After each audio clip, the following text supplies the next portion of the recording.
First year पासून तर M.Com पर्यंत अशा सर्वांसाठी आपण एक ऍप्लिकेशन आणलेलं आहे, सर्वांना माहिती आहे। ऍप्लिकेशनची लिंक मी वारंवार सांगतोय, खाली डिस्क्रिप्शन बॉक्स मध्ये दिलेली आहे, तिथून डाउनलोड करा किंवा नवदीप कॉमर्स क्लासेस नावाचं ऍप्लिकेशन आपलं आहे, तो ऍप्लिकेशन डाउनलोड करा आणि त्यामधला कोर्स खरेदी करा।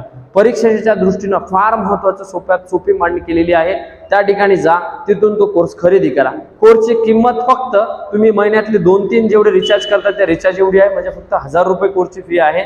5ही युनिट याच्यामध्ये कव्हर केलेले आहे। कोर्स केल्यानंतर विद्यार्थी फेल होणारच नाही, परंतु त्यांनी अभ्यास केला पाहिजे, तर त्याला चांगल्या पद्धतीने मार्क्स मिळतील, अशा प्रकारे ते डेव्हलप केलेलं आहे। कोणते कोर्स आहेत तर बीकॉम फर्स्ट इयरचं CBCS CGCS, बीकॉम सेकंड इयरचं CBCS CGCS, बीकॉम फायनल इयरचं CGCS जो की ओल्ड पॅटर्न आहे ते सर्व, कॉस्ट अकाउंटिंग आहे, मॅनेजमेंट अकाउंटिंग आहे, स्टॅटिस्टिक आहे, बिझनेस मॅथमॅटिक्स आहे, त्याच्यानंतर कॉर्पोरेट अकाउंटिंग आहे, कंपनी अकाउंटिंग आहे, फायनान्शियल आहे, प्रिन्सिपल ऑफ अकाउंटन्सी आहे, त्या